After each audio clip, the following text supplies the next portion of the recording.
There's a truth about female desire that most men will never hear, because if they did, it would shatter everything they believe about attraction.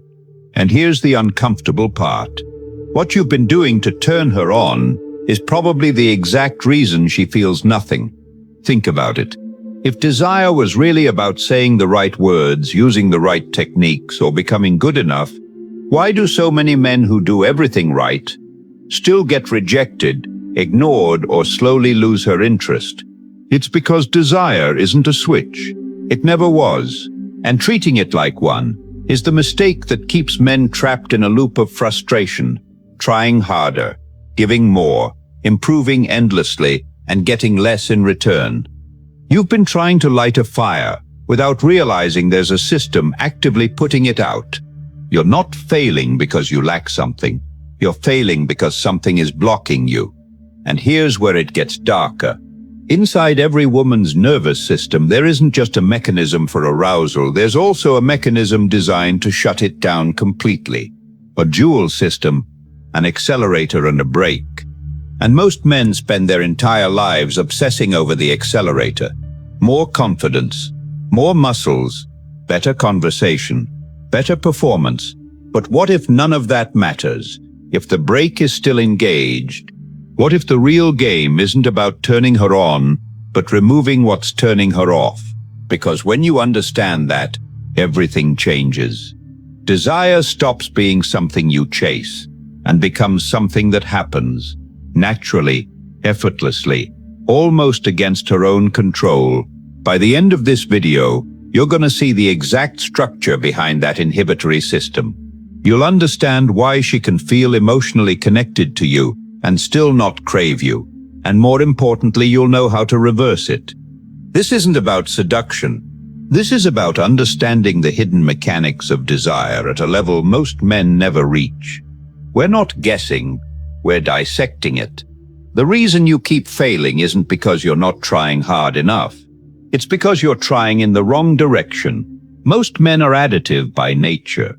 You think in terms of more attention, more effort, more compliments, more physical escalation. You think desire is something you stack like bricks. If I just add enough value, eventually she'll feel it. But that's where you've been lied to. Because female desire doesn't work like construction. It works like removal. It's not about what you add. It's about what's left, when everything that kills attraction is gone. And if you're honest with yourself, you've felt this before. That moment where everything should have worked. You did everything right. You were present. You escalated. You tried to lead, and still, something felt off.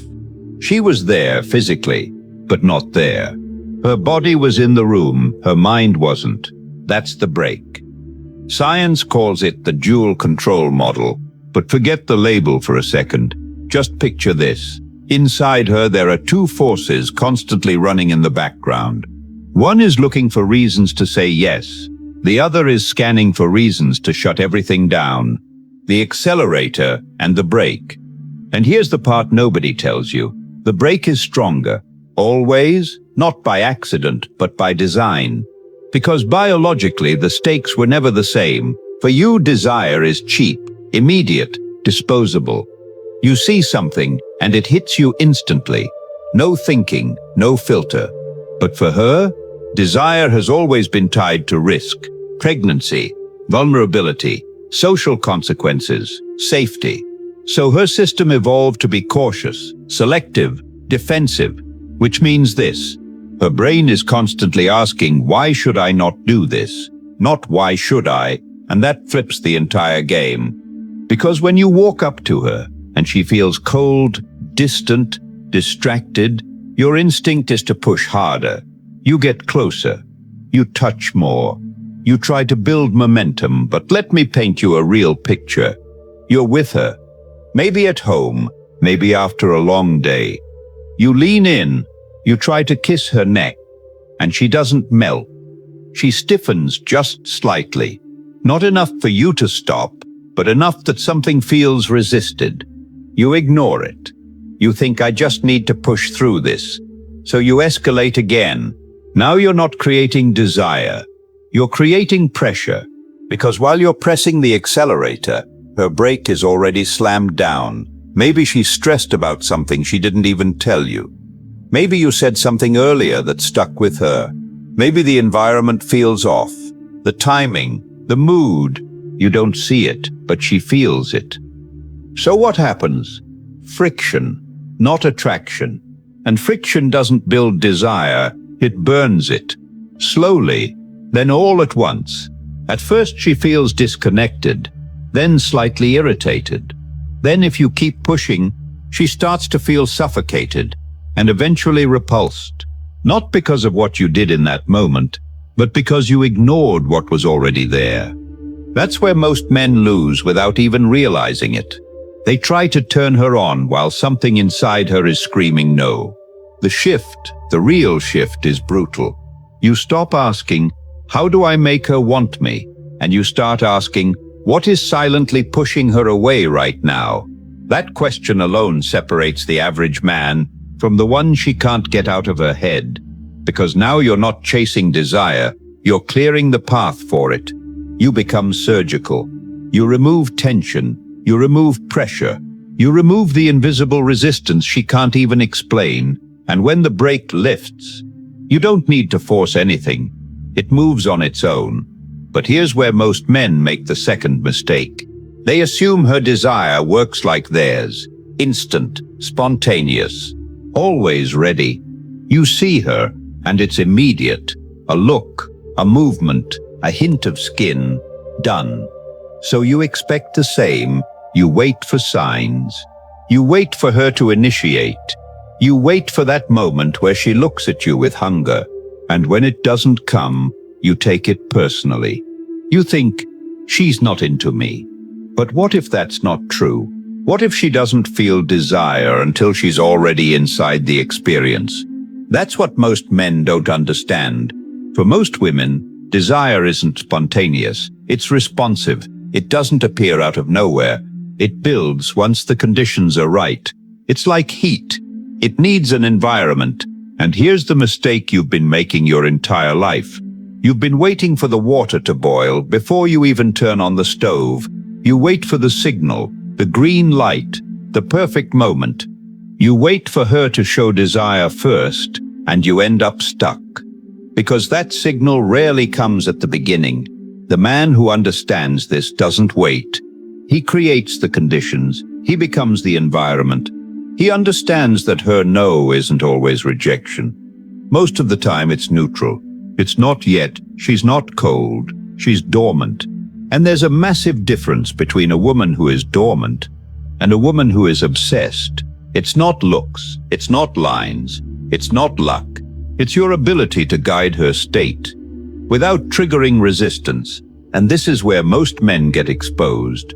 Because they think foreplay is something that starts 5 minutes before sex. It's not. Foreplay is what you've been doing or failing to do for the last 24 hours. Let's go deeper, because this is where most men start to feel uncomfortable. Not because it's complicated, but because it exposes something they've been avoiding. Your desire is simple. You see, you want.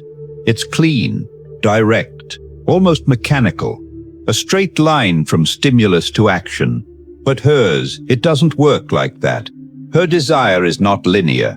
It's environmental. It's circular. It depends on everything around her. And this is where you've been blind. You think she's reacting to you. She's reacting to the context you create. Let me make this uncomfortably clear. Same man, same face, same voice, same body. Two completely different outcomes. Scenario 1. You're hovering around her, checking her reactions, adjusting yourself, seeking approval without saying it out loud. The room is messy. Your energy is scattered. You're slightly tense, trying to get it right. You touch her, and it lands wrong. Not because of your technique, but because of your state. To her, it feels irritating, like something she has to tolerate. Like pressure, like a mosquito that won't leave. Now switch the frame. Same man, but now you're grounded, still, certain, unbothered. You're handling things without noise. You're not asking for permission to exist. You look at her, and there's intent in your eyes, but no need. You touch her again. Now it lands differently. There's weight behind it. Presence, electricity, and she feels it immediately. Same touch, different man, internally. That's the part nobody teaches you. She cannot separate desire from context. You can. You can be annoyed with her and still want her. You can argue and still be ready 5 minutes later. She can't. If the environment is contaminated, stress, resentment, unspoken tension, her system shuts down completely, and you'll sit there confused, thinking it's about attraction. It's not. It's about interference. That's why vacation sex exists. And no, it's not the hotel. It's not the lighting. It's not the view. It's the absence of noise in her mind. No pressure, no responsibilities, no background stress. That constant internal voice she has, checking everything. Did I finish this? What about tomorrow? Is this safe? Is this right? That voice goes quiet. And when it goes quiet, the brake releases. That's what you're actually competing against. Not other men, not her type. That internal monitor. And here's the problem. You don't get to live on vacation. So if you don't learn how to silence that noise in real life, you'll always get the watered-down version of her. Now, this is where it gets uncomfortable, because a lot of men misunderstand what comes next. They hear remove the brakes, and they think it means be safe, be nice, be accommodating, be predictable. Wrong. That's where attraction dies. Because if she feels too safe, you disappear. You become familiar. You become comfortable. You become neutral. And neutral doesn't create desire. It kills it. You become the guy she trusts, but doesn't crave. The guy she keeps, but doesn't chase. The guy she calls when she needs stability, but not when she feels that pull in her body. And deep down, you know exactly what that feels like. You've been that guy. This is the paradox nobody explains properly. She needs safety, but she also needs tension, not danger. Tension, uncertainty, edge. Let me put it in a way you won't forget. A roller coaster. You don't ride it because it's safe. You ride it because it feels dangerous. The drop, the speed, the loss of control, that's what creates the thrill. But underneath all that, there's structure. You know you won't die. That combination, control, danger, that's the sweet spot. And most men miss it completely. They fall into two extremes. The first one, the safe guy, reliable, predictable, soft. He removes all risk, but he also removes all tension, so nothing ever builds. The second, the unstable one, emotional, reactive, unpredictable, in the worst way. There's tension, but no safety. So her system stays locked. High alert, high brake, no surrender. The man who actually understands this operates differently. He becomes the structure and the storm, grounded, but not passive. Controlled, but not tame. There's weight in how he speaks. Finality in his decisions. He doesn't ask, what do you feel like doing? He says, wear the black dress, we're leaving at 7. And here's what most men don't get about that moment. It's not about control for the sake of ego. It's about removing friction. You take away her need to decide. That creates relief, safety. At the same time, you assert direction. That creates tension, excitation, both systems aligned. Then there's something even more powerful, what you don't reveal. You don't give her full access to your mind. You don't explain everything. You don't overshare. There's a part of you that remains closed, unpredictable, not in a chaotic way, but in a contained way. And that creates curiosity, a subtle anxiety. There's more here, but I can't fully read him. That's tension. Then there's the way you look at her. And this is where most men completely expose themselves. They look at her hoping to be accepted. Soft eyes, seeking approval. Silent question, do you like me? She feels that instantly, and it weakens everything. Now flip it. You look at her like you've already decided. No hesitation, no need. There's intent there, not desperation, something quieter but heavier. I see you, not as a question, as a statement. And here's the part that hits deeper than most men expect. She doesn't want a harmless man. She says she does, but her body doesn't respond to it. What she responds to is a man who could be dangerous, but chooses control. A man who has edge, but doesn't leak it. A man who could take, but doesn't need to. That restraint, that's what creates obsession. Because now she feels two things at once, safe and slightly on edge. And that combination is where desire lives. Let me ask you something. Have you ever felt like you were doing everything right, and she still didn't respond the way you expected? Be honest. If that hit you, drop this in the comments. It's not the accelerator. I want to see how many of you are starting to realize what's actually been blocking you this whole time.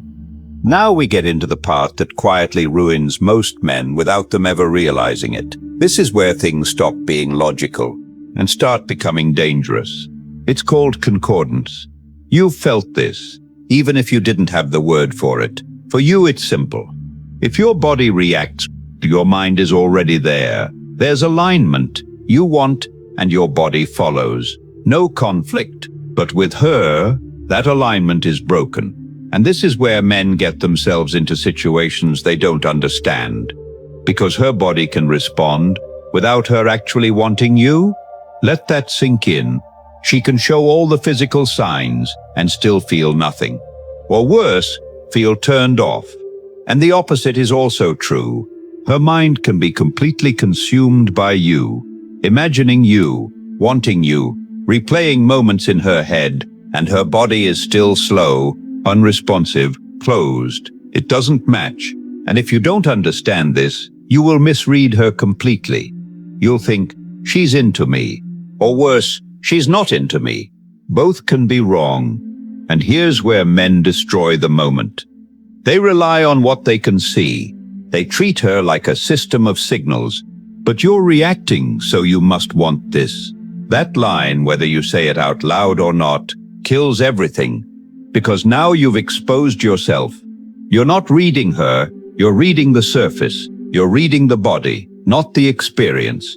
And the moment she feels that, the brake slams down hard. So what do you do instead? You learn to read the gap. That invisible space between her body and her mind. Because that gap is where control actually exists. Let's break it down in real terms. There are moments where her mind is ahead of her body. She's there mentally, open, curious, engaged. But physically, she's slower. Most men panic here. They rush. They try to activate her. They push harder, and they kill the momentum. The man who understands this slows down. He leans into the tension. He lets it build. He allows that gap to close naturally. He doesn't force heat. He lets it rise. Now flip it. There are moments where her body reacts, but her mind is somewhere else, distracted, distant, not fully present. This is where most men make the biggest mistake. They keep going because physically, everything seems fine, but internally, she's not with you. So what happens? You get compliance, not desire, and deep down you feel it. That hollow version of connection, where everything looks right, but feels empty. That's the moment you have to shift. You stop focusing on her body, and you start engaging her mind. You pull her attention back. You change the frame. Lower your voice. Slow down your words. Say something that makes her feel something, not just react. You create an image, a suggestion, a thought that lingers, because this is the truth most men aren't ready for. Her primary trigger isn't physical, it's psychological. If you don't reach her mind, you're just going through motions. You might get access, but you won't get desire. And there's a difference, a massive one. Now, how do you actually use this?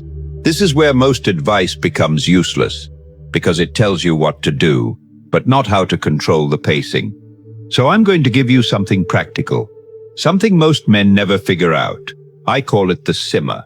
And if you really understand this, You stop chasing moments and start creating them. Because the average man, he rushes.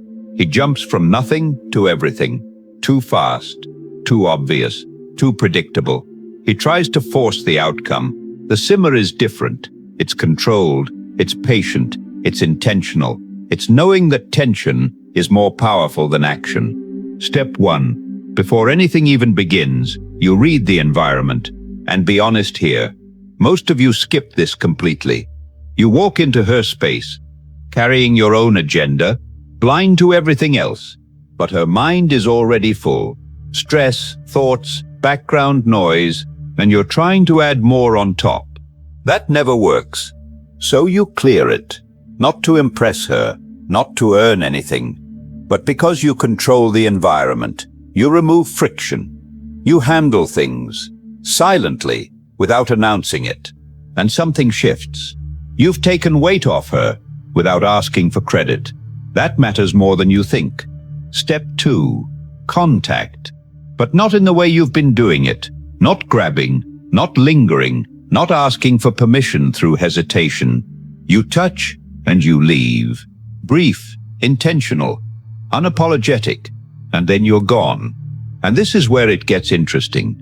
Because now, you've created contrast. She felt something, and then it disappeared, and her mind starts to follow it. That space you leave behind, that's where desire starts growing.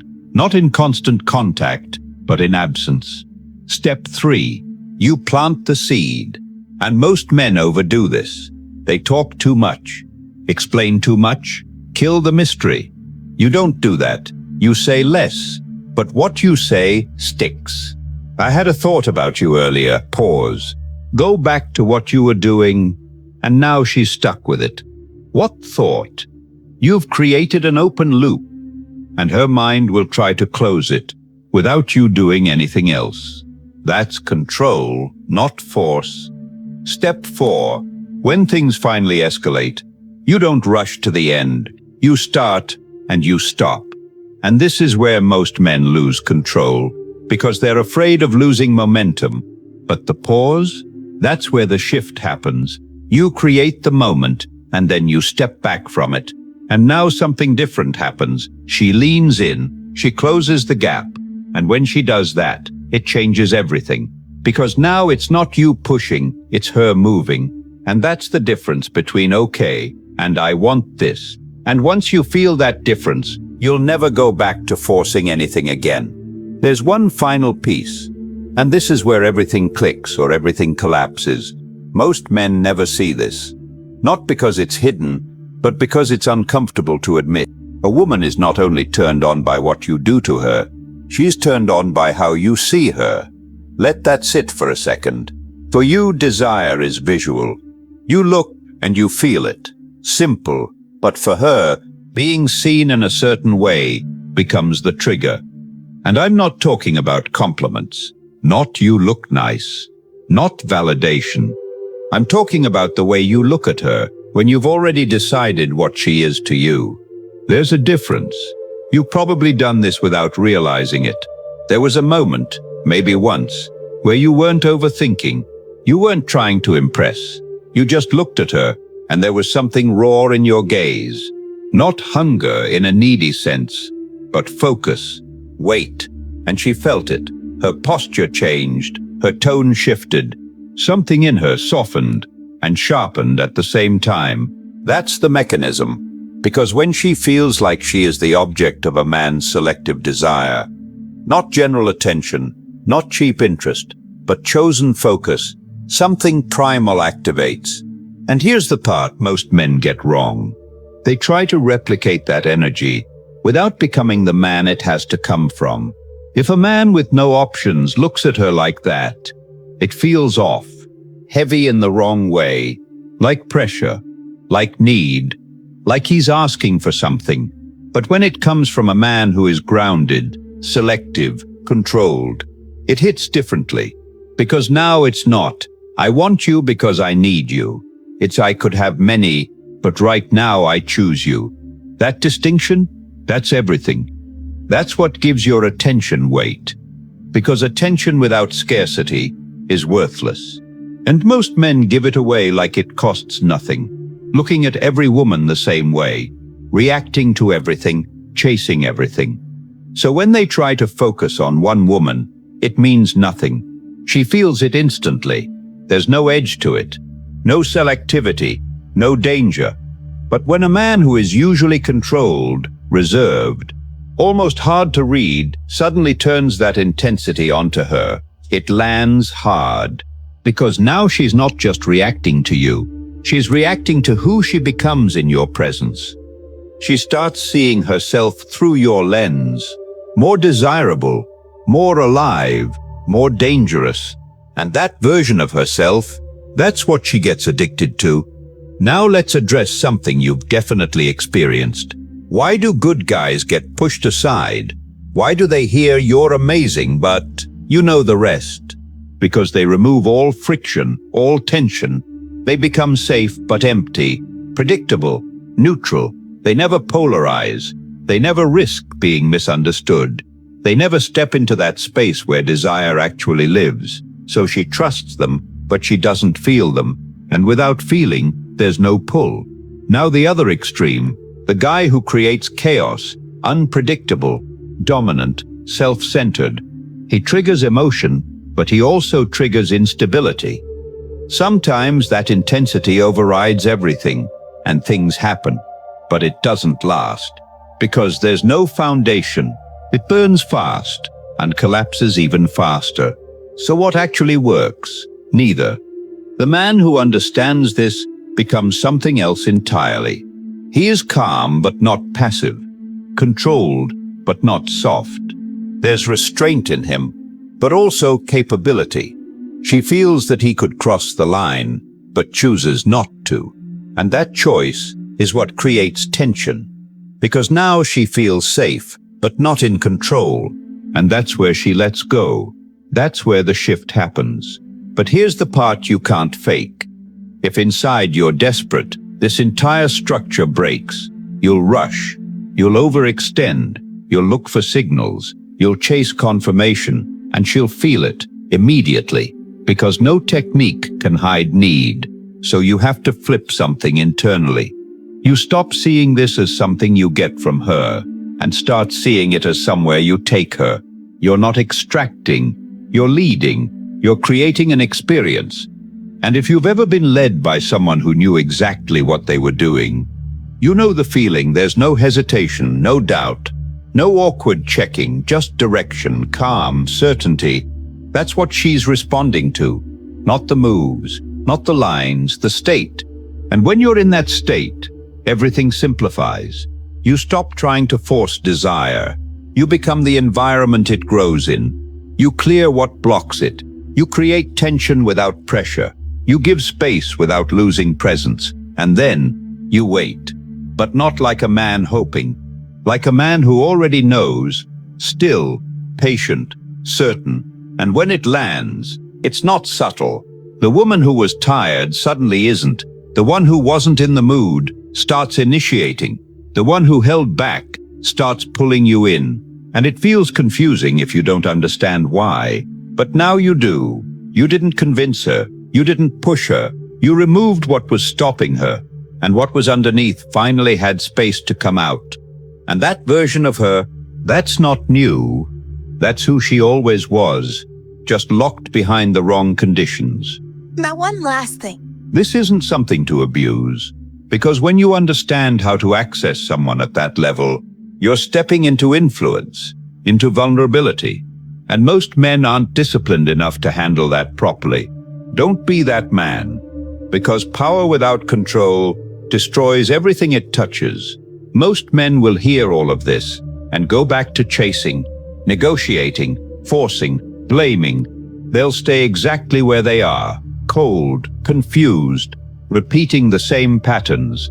But if you've actually been paying attention, you see it now, the structure, the patterns, the leverage points. And once you see it, you can't unsee it. Now, here's where it gets even more dangerous. In the next video, I'm going to break down the exact psychological triggers that make a woman chase you, not because you asked, not because you tried, but because she can't stop thinking about you when you're not there. We're going deeper into the patterns that create obsession. If you think you understand the game now, wait until you see that. But for now, you need to lock this in. Watch the video that's appearing on your screen right now. That's where you'll see how these principles play out in real situations, the subtle mistakes men make, and the exact shifts that change everything. Click it. Don't break the state. And if this opened your eyes, subscribe to the channel, leave a like, and stay aligned with this level of understanding. Most men will never understand the game, but you do. I'll see you among the few.